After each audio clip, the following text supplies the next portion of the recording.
Maqaan koo Kulullee Molaatuun jedhama. Bakki dhaloota kooti Gimbii jalaadha. Aanaan kun naangoodha jechuudha. Kan hin jiraadummaa safara kanaadha.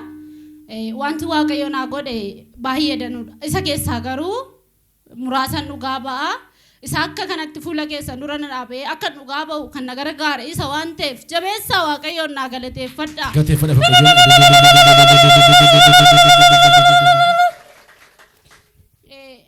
Ani mucaa kana da'uun koo waggaa 3 hin finne ganaa waggaa 3 guutuuf deemaara garuu dhibeen nu kufadhu dhibee duddaadha.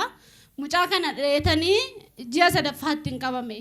Ji'a 3ffaatti gaafa hin qabamu kallatti laphee korraa kanaan baay'ee na dhukkuba ture. Waaqayyo maalidhaan callisee manniisee gaafa rafu afurri koo chool malee achi gad nan deebi'u.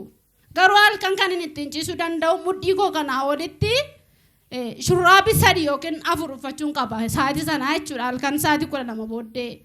Isaan booda akka carraa ta'ee guyyaa gaafa Yihuudirraadha kan namni waaqayyoon haa kadhatanii nan dhufee as masmara lammaffaarran taa'e.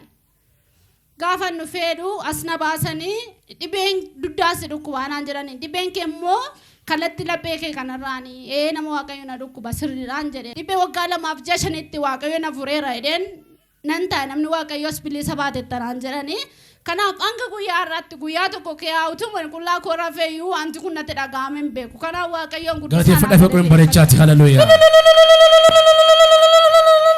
Dhuga-Baatiin kooni lammaffaa immoo mucaan koo kun jalqabumaa kaasee lola qaba. Lola qabaatu iyyuu malee utuun safara kana galiniin dura guyyaa tokko halkan keessaa 7 na jalaa dhukkubee erganas galee booddee immoo guyyaa tokko akka carraa ta'e isa nyaachisee raffisuuf hin deema didee akkas narkaa utaadee ba'e. Gaafa ni ba'eedhu bakka dhiisii hin taphata waan ta'eef rakkoon qabu misaa nyaannaan jedheen. Gaafa misaa nyaachuuf hennu mucaan qufuma isaan naga'e. Garuu gaafa ol galu mucaan feenti saqqaleera warrumti gibbii keessa jiran iyyuu innaani. Kanaaf namni waaqayyoos guyyaa gaafumanii bilisa ba'ee kanaa jalqabanii natti dubbatan. Mucaa kee kana garuu kan doorsisu hafuura budaati. Hafuurri budaa kunis hin danda'u manni kees bilisa ba'eera naan jedhan. Mucaan koos erga gaafa guyyaa sanaati utaalloorraan kadhabe. Mucaa kee kan lolu hafuura budaati garuu fagoo miti dhiyoodhaan naan jedhanii anu waaqayyo sitti kennee deemanniisee garuu guyyaa gaafa sanaati seexanniin qaanooftee mucaa koo utaalloorraan kan hafe amminni tokko argatee hin beeku guddisaa waaqayyoon jabeessaa naa galateeffadha. Dhuga-Baatiin koo inni sadaffaan duruma ammas mucaa magana dheetanii kan inni dhibee gurguddaadhaan qabamu ji'a 5ffaa isaatti akka carraate garaa koo na ciniine gaafa garaa koo na cin maal waaqayyoo deemanniise in ture oolee bubbulee garaa koo kana keessa na adeema.